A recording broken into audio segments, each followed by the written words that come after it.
নমস্কার, তনুর গল্প সম্ভারে আমি তনুশ্রী তোমাদের সবাইকে স্বাগত জানাই। আমার আজকের নিবেদন লেখক নারায়ণ গঙ্গোপাধ্যায়ের একটি ছোট গল্প, দুর্যোধনের প্রতিহিংসা। গল্পটি শোনার অনুরোধ রইল। যদি ভালো লাগে লাইক করে দিও এবং তোমাদের পরিচিত ও পরিজনদের সাথে শেয়ার করতে ভুলো না।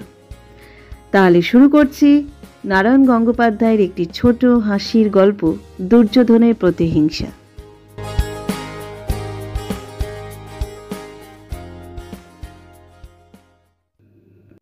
দুর্যোধন মণ্ডল খালিশপুরের হাটে গরু বিক্রি করতে যাচ্ছিল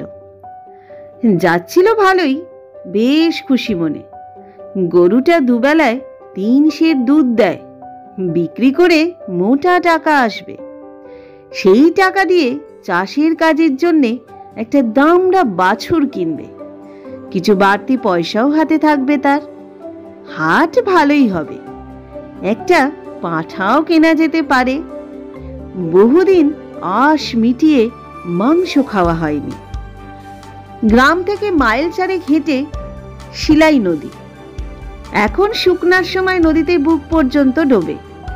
দুর্যোধন গরুর পিঠে চেপেই নদী পার হয়ে গেল। খালিশপুরের হাট আর ক্রোশখানেক মাত্র, কিন্তু নদী পার হয়েই বাঁধল গন্ডগোল। শিলাইয়ের খিয়াঘাটের মাঝি গোবরা এসে খপ করে কাঁধটা চেপে ধরল তার। বলি, ও মোড়লের গুড়ি গুড়ি পায়ে পালাচ্ছ যে বড়।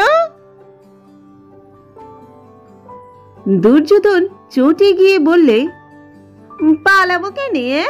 কাঠ চুরি করেছি যে পালাবো?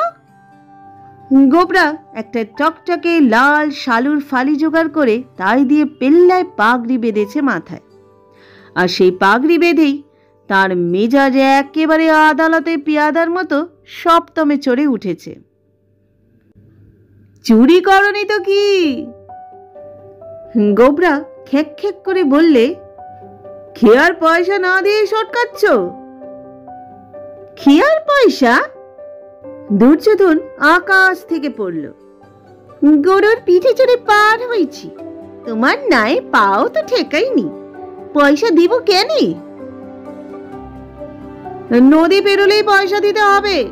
তা তুমি গরুতে চেপেই যাও কি ডানা মেরে উড়েই যাও, নইলে গরু আটকে রাখবো, এই সাফ কথা বলে দিলাম।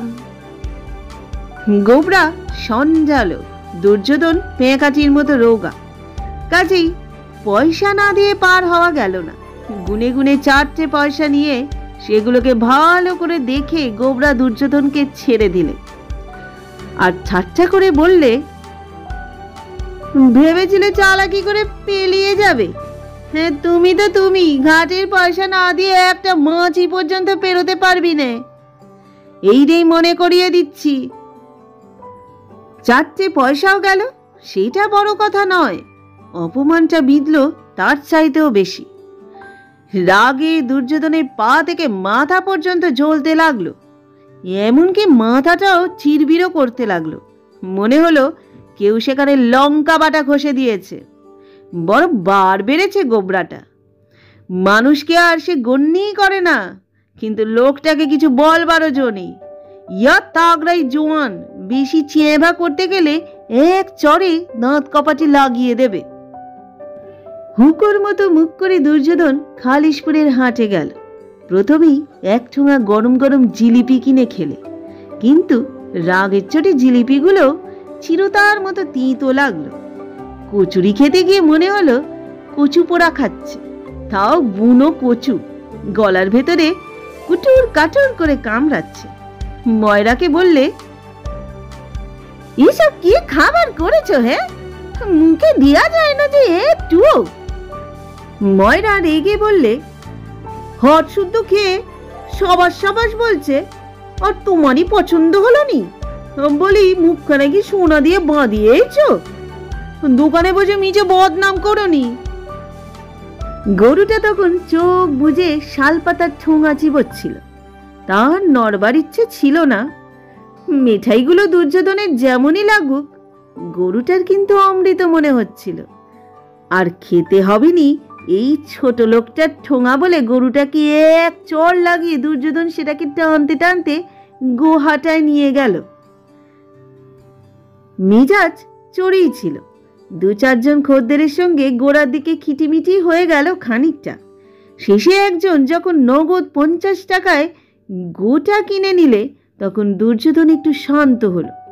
হাট করলো, মস্ত একটা বোয়াল মাছ কিনলো। পাঁঠাও কিনবার ইচ্ছে ছিল, তারপরেই মনে হলো গোবরা হয়তো পাঁঠার পরানি বাবদ 2 আনা পয়সাই আদায় করে নেবে। বিশ্বাস নেই ওকে। একটা বট গাছতলায় বসে গায়ের গামছাটা ঘুরিয়ে ঘুরিয়ে হাওয়া খাচ্ছিল দুর্যোধন। বেলাবেলি হাট হয়ে গেছে, এখনো চড়া রৌদ্র চারিদিকে। রোদটা একটু পড়লেই সে রওনা হবে। এমন সময় গুহাটার দিকে তার নজর পড়ল। এক জায়গায় বিস্তর লোক জড়ো হয়েছে, খুব হইচই হচ্ছে সেখানে। একটা ঝোল্লা গোপালা লোক হাত পা নেড়ে কি সব যেন চেঁচিয়ে চেঁচিয়ে বলছে। 2 দুষ্টু ছেলে পিছন থেকে তাকে বক দেখাচ্ছিল।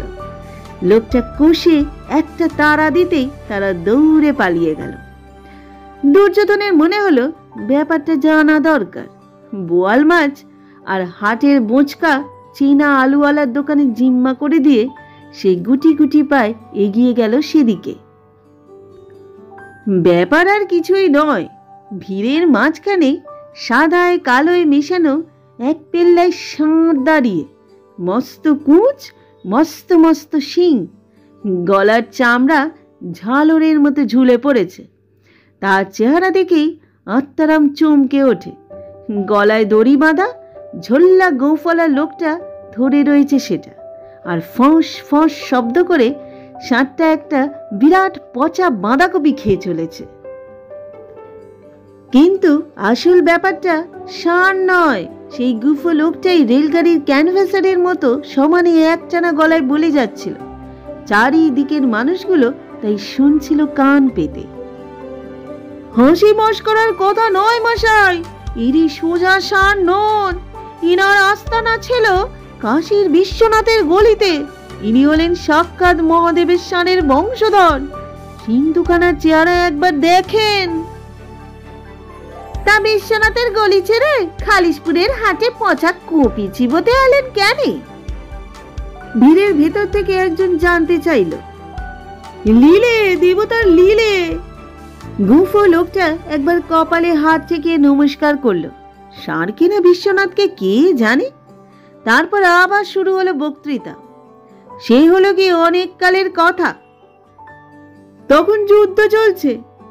তখন ইনি ছিলেন নেহাত নাবালক, বিশ্বনাথের গলিতে ঘুরতেন। তার দোকানের মুখ দিয়ে কারুর গজা, কারুর চমচম লোপাট করতেন। তা মিঠাই খেতে খেতে অরুচি ধরে গিয়েছিল বলে একদিন এক বিনারসি শাড়ির দোকানে মুখ বাড়িয়ে দোকানে শাড়ি খেয়ে ফেলেছিলেন। দোকানের বিনারসি শাড়ি খেলেন ইনি সেই কুচি বয়সে? একজন প্রায় খাবেই খেলো। তাহলে এখন তো 1 ডজন শতরঞ্জি খেয়ে ফেলতে পারেন। পারেন বই কি? ঝোল্লা গুফো লোকটা মিটির মিটির হেসে বললে, ইনি শিবের ষাঁড়ের বংশধর। ইনার অসাধ্যে কি আছে? নিয়ে শোনা শতরঞ্জি হাতে হাতে দেখিয়ে দিচ্ছি। বই গেছে আমার। এখন আমি শাড়ির জন্য শতরঞ্জি কিনতে যাই আর কি। পিছন থেকে সেই দুষ্ট ছেলে দুটো আবার বক দেখাচ্ছিল। লোকটা দাঁত খিচিয়ে বললে, এই এখন থেকে যে আমায় বক দেখাচ্ছিস, ভেবেছিস কি এক্ষুনি ষাঁড়ের মুখে ধরে দেব, আধখানা চিবিয়ে দেবে, বুঝবি মজাটা। বলেই সে ওদের ধরবার জন্য হাত বাড়ালো। বাবা গো, গিচি গিচি বলে ছেলে দুটো পাই পাই করে ছুটে পালালো। ভিড়ের মানুষগুলো অধৈর্য হয়ে উঠল। কই, কাশি থেকে ইনি কেমন করে এলেন তা তো বললে না? আহা, তাই তো বলছি নু। লোকটা একবার গুফি তা দিয়ে নিলে। তা তোমরা বলতে দিচ্ছ কই? সেই যে বেনারসিওয়ালা, সে ছিল মোহ ফিচেল, আর বিজয় ঘুঘু রাতের বেলা ইনি এক মুদির দোকানের নিচে শুয়ে জাবর কাটছেন। কোথাও জনমনুষ্য নেই। দেখুন বিনারসিওয়ালা আর তার 3টে সন্ধ্যা ছেলে এসে ইনাকে পিটতে পিটতে বড় রাস্তায় নিয়ে এলো। সেখানে গোড়া মিলিটারিরা গাড়ি নিয়ে খাপ পেতে বসেছিল। তারা তক্ষুনি ইনাকে গাড়িতে উঠিয়ে ফেললে। ওদের মতলব ইনাকে দিয়ে কালিয়া বানিয়ে খাবে। রাম রাম, থু থু। সবাই কানে আঙুল দিলে। 7টা পচা বাঁধাকপিটা শেষ করে এবার গলা খুলে আওয়াজ ছাড়ল, এই দেখো। গুফো লোকটা মাথা নেড়ে বললে, সেই কথা শুনে ইনি এখনো কষ্ট পাচ্ছেন, তাই জানিয়ে দিলেন। একজন বললে, বাপরে কি গলা খান, যেন মেঘ ডাকছে। তাই ইনি কালিয়া হতে গিয়ে বেঁচে এলেন কেমন করে? বোকা শোকা চেহারা একটা রোগা লোক জানতে চাইল। ইনাকে রান্না করে খাবে এমন কেউ আছে নাকি দুনিয়ায়? তা সে গোড়া মিলিটারি হোক আর যেই হোক, রেলগাড়িতে চাপিয়ে ইনাকে তো আসাম না কোথায় পাচার করছিল। কি একটা স্টেশনে গাড়ি থেমেছে আর ইনি দড়ি ছিঁড়ে এক লাফে নেমে পড়েছেন। একজন মিলিটারি এ গরু ভাগবত বলে ধরতে ছেলে তাকে ঢুসিয়ে চিৎ করে ফেললেন। তারপর এক ছুটে মঠের মধ্যে হাওয়া হয়ে গেলেন।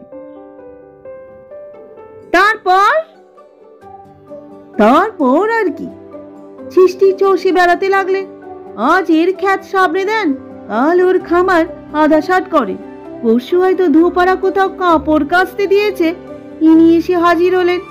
খেলে খেলে বলতি ডজন খানিক শাড়ি জামা এনার পেটের গহ্বরে চালান হয়ে গেল। তার চাইতে ইনি মিলিটারির পেটের গহ্বরে গেলেই তো ভালো হতো। একটা মন্তব্য ভেসে এলো, কে বললে কথা? গুফো লোকটা চটে উঠল, মহাপাপী তো, মরে নরকে যাবে, তারপর ভূতেরা এসে গুতিয়ে গুতিয়ে তোমার ভুতুড়ি বের করে দেবে, দেখে নিও। কথাটা যে বলেছিল তার আর সাড়া পাওয়া গেল না। তা তুমি এনাকে পেলে কি করে? আরেকজনের জিজ্ঞাসা। লোকটা আবার হাত তুলে মাথায় ঠেকালো, গুরুর দয়া। গরুর দয়া? ধুত্তর। গুফো লোকটা আবার চটে গেল, গুরু আর গরুর তফাৎ বোঝে না, কোথাকার বুদ্ধু। যেতে দাও। সেই বোকা শোকা মানুষটা আবার বললে, তুমি কি করে এনাকে পেলে তাই বলো। তাই তো বলছি, একদিন রাত্রিরে স্বপন দেখলাম, তোর দোরগড়ায় শিবের ষাঁড়ের বংশধর রয়েছেন, বরণ করে নে। একজন সাধু যেন আমায় বলছেন। আমি বললাম, বাবা তিনি আমার দৌড়ে এলেন কি করে? এখন সাধু আমায় সব কথা খুলে বললেন। আমি বললাম, বাবা এনাকে খাওয়াবো কি? সাধু বললেন, যা দিবি তাই খাবে, তারপর নিজের ব্যবস্থা নিজেই করে নেবেন। তুই শুধু এনাকে গোয়ালে থাকতে দিস, দেখিস তোর ভালো হবে। ঘুম ভেঙে দেখি ইনি তো ওর জুড়ে শুয়ে রয়েছেন, যেন গন্ধমাদন। বললুম, বাবা দরজা ছেড়ে দাও, নইলে তো বেরুতে পারবো না, তার চেয়ে গোয়ালে চলে এসো। তক্ষুনি ঝাঁ গুড়গুড় বলে জয়টাকির মতো আওয়াজ ছেড়ে দাঁড়ালেন আর সুড়সুড়িয়ে গোয়ালে এলেন। তারপর যা হলো কি বলবো। একটা হাঁস 2 বছর ডিম দিচ্ছিল না, এক রাতে সেটা 6টা ডিম পেড়ে ফেললে। একজন প্রতিবাদ করল, বাজে কথা বললি শুনবো? এক রাত্রে হাঁসে 6টা ডিম পাড়তে পারে কখনো? পারে, গুরুর দয়া হলেই পারে।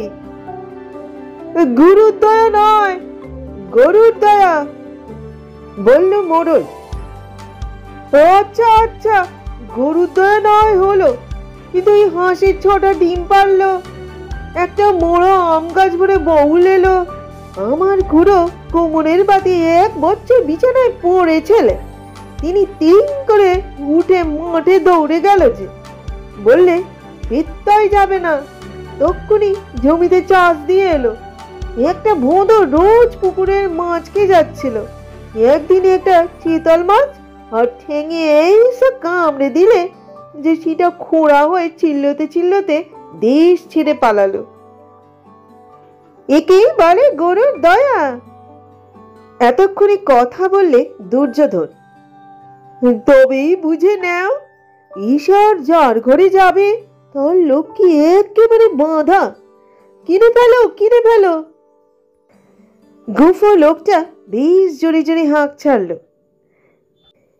বিলিয়ে দাও না কেন? পরে পাওয়া সার বেচতে এইছ? ঘরের লক্ষ্মী বা বিদে করছো কেনে? দুর্যোধন জানতে চাইল। স্বপ্নাদেশ পেলাম যে, একদিন আবার সেই সাধু এসে বললেন, রাকহরি হাজরা, কাজটা তো ভালো হচ্ছে নি বাছা, ইনি এইছেন সকলে ভালো করবার জন্য, তুই একাই এনাকে দখল করে রাখবি, এবার ছেড়ে দে, তাই হাটে বেচতে এনু। বেচবে কেন? এমনি দিয়ে দাও। দুর্যোধন বললে। বাহ, শিব পুজো দিতে হবে না, 50 টাকা খরচ করতে হবে, সাধু বলে দিয়েছেন। 50 টাকা দিয়ে সার? বলে পাগল না পেট খারাপ? একটু লোকসান করেও দিতে পারি, দেবতার জিনিস, 40 টাকা হলেও নিতে পারো। বোকা ভুলাবার জায়গা পাওনি আর। এইবারে একজনের প্রতিবাদ শোনা গেল।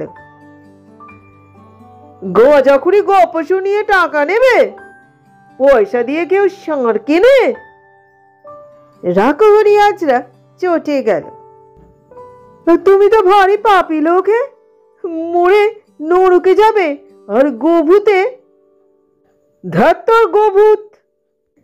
সেই লোকটা সবাইকে ডেকে বললে, চলো হে চলো, ওসব বিশ্বাস করতে নেই। রাকহরি দাঁত খিঁচিয়ে বললে, এতক্ষণ দিব্যি কান খাড়া করে শুনছিলে, আর পয়সার বেলাতে অমনি বিশ্বাস করতে নেই? যাও যাও, অনেক পুণ্যি থাকলে শিবের ষাঁড় কিনতে পায়, তোমার বরাতে থাকলি তো। দল বল নিয়ে অবিশ্বাসীটা চলে গেল। কিছু লোক দাঁড়িয়ে রইল তখন, আর রাকহরি সমানে গলা চড়িয়ে বলতে লাগলো, নিয়ে যাও শিবের ষাঁড়, ঘরে থাকলে লক্ষ্মী ঠাকুরান বাঁধা, খাবার দাবারের ভাবনা নেই, কলা মূলো ছিঁড়া কাপড় যা দেবে তাই খাবেন, শুধু গোয়ালে বেঁধে রাখলেই গরুতে কেড়ে ভর্তি দুধ দেবে, খেতে ভরে ফসল হবে, খুড়োর বাত সেরে যাবে, একটা হাসি 6টা করে ডিম পারবে। দুর্যোধন ফিরে যাচ্ছিল, হঠাৎ কানে এলো, শুধু একটি জিনিস সাবধান, সেটি দেখলেই ওনার মেজাজ বিগড়ে যায়। সেটি হলো, আর সেটি যে কি তাই শুনে দুর্যোধন ঘুরে এলো ষাঁড়ওয়ালার কাছে। একসঙ্গে তার অনেকগুলো কথা মনে পড়ে গেল। 5 শিকে দিতে পারি, ষাঁড় দেবে? 5 শিকে? তা কি করে হয়? রাকহরি বললে, অন্তত 5 টাকা হলেও। না, 5 শিকের 1 পয়সাও বেশি নয়। আচ্ছা, নেও তবে। বেজার হয়ে রাকহরি বললে, বিড়ি পয়সাতেই লক্ষ্মী ছেড়ে দিলাম, তোমার বরাত ভালো। মোড়ল নির্ঘাত শিয়াল বাঁয়ে রেখে হেঁটে এসেছিল। 5 শিকে দিয়ে ষাঁড় কিনে দড়ি ধরে দুর্যোধন রওনা হলো বাড়ির দিকে। দড়ি টানতে হলো না, ষাঁড় আপনি সুরসুর করে চলতে লাগলো তার সঙ্গে। হাটের লোক তার বোকামো দেখে নানা রকম ঠাট্টা করতে লাগলো। কোত্থেকে সেই তেঁদর ছেলে দুটো এসে পেছন থেকে বক দেখাতে লাগলো, কিন্তু দুর্যোধন ভ্রুক্ষেপও করল না, গম্ভীরভাবে এগিয়ে চলল। পথে শিবের ষাঁড় বিশেষ গোলমাল করল না, শুধু এক ফাঁকে দুর্যোধনের কাঁধ থেকে নতুন নীল গামছাটা নিয়ে খেয়ে ফেলল। তার হাটের বোঁচকা থেকে একটা লাউয়ের বোঁটা বেরিয়েছিল, সেটা টেনে অনেকক্ষণ ধরে চিবোলো। একজন হাঁটুরে এক বোঝা শাক নিয়ে যাচ্ছিল, ঝাঁ করে তার অর্ধেকটাই মুখে তুলে নিল। সে গালাগাল করতে লাগলো, দুর্যোধন ফিরেও চাইল না। তারপর দুর্যোধন খেয়াঘাটে পৌঁছল, নৌকায় উঠল না, ষাঁড়ের ঘাড়ে চেপে নদীতে নামলো। ষাঁড় এক হাত করে আপত্তি করলো, ঝেড়ে ফেলতে চাইলো, কিন্তু দুর্যোধন শক্ত করে কুঁচটা পাকড়ে আছে বিশেষ সুবিধা করতে পারল না। শুধু দু একবার চটাং চটাং করে লেজের ঘা লাগালো, চাবুকের ঘায়ের মতোই লাগলো সেটা। দুর্যোধন মুখ নাক সিটকে বসে রইল, আর তাই দেখে ঘাট মাঝির চালার ভেতরে বসে মুচকে মুচকে হাসলো গোবরা গড়াই। বটে বটে, এবারও ঘাটের পয়সা না দিয়ে পালাবার মতলব, দাঁড়াও দাঁড়াও। এইবারে উঠে রাস্তার দিকে পা বাড়াতেই সেই চকচকে লাল পাগড়ি মাথায় চড়িয়ে আদালতের পেয়াদার মতো মেজাজ নিয়ে গোবরা তেড়ে এলো। বলি পয়সা না দিয়ে? আর বলতে হলো না, গরুর গুরুং ঝাংঝাং বলে এক গগনভেদী হাঁক ছাড়লো বিশ্বনাথের ষাঁড়। তারপর সামনের পা দিয়ে দুবার বালি খুঁড়েই মাথা নামিয়ে সেই মস্ত মস্ত শিং ভাগিয়ে গোবরাকে তাড়া করলো। বাবা গো, গেছি, মারলে মারলে। বলতে বলতে গোবরা প্রাণপণে ছুটল, ষাঁড়ও ছুটল পিছনে পিছনে। সে কি দৌড়, যেন একখানা গাড়ি নিয়েই পাঞ্জাব মেল ঘন্টায় 60 মাইল বেগে ছুটে চলল। চোখের পলকে মাঠ ঘাট বন বাদার পেরিয়ে দিগন্তে মিলিয়ে গেল তারা। পাঞ্জাব মেলের সঙ্গে কেবল তফাৎ এই যে এর ইঞ্জিনটা পিছন দিকে। দুর্যোধন মনে মনে বললে, ছোট গোবর্ধন ছোট, শিবের ষাঁড় দৌড় করাতে করাতে তোমায় কৈলাসে নিয়ে যাবে, ঘাটের পয়সা আর নিতে হচ্ছে নি। হ্যাঁ, খেয়াঘাটে 4 পয়সা বাঁচানোর জন্য 5 শিকেতে সার কিনেছে দুর্যোধন। 1.5 টাকার গামছা আর 2 আনার লাউটাও গেছে, কারণ রাকে হরি বলেছিল এনার সব ভালো, কেবল চকচকে লাল কাপড় দেখলেই খেপে যান। আর তাই শুনেই গোবরার লাল পাগড়িটার কথা দুর্যোধনের মনে পড়ে গিয়েছিল।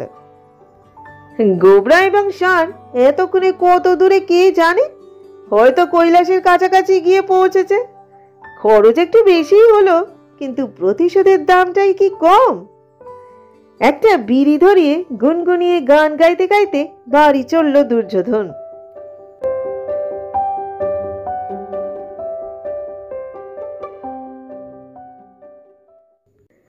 এতক্ষণ তোমরা শুনলে লেখক নারায়ণ গঙ্গোপাধ্যায়ের একটি ছোট মজার গল্প, দুর্যোধনের প্রতিহিংসা।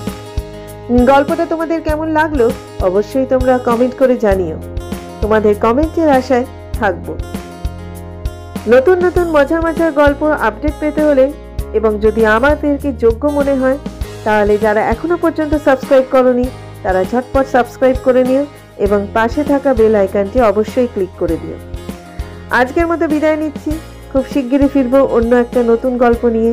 সবাই ভালো থেকো, সুস্থ থেকো এবং অবশ্যই সাবধানে থেকো।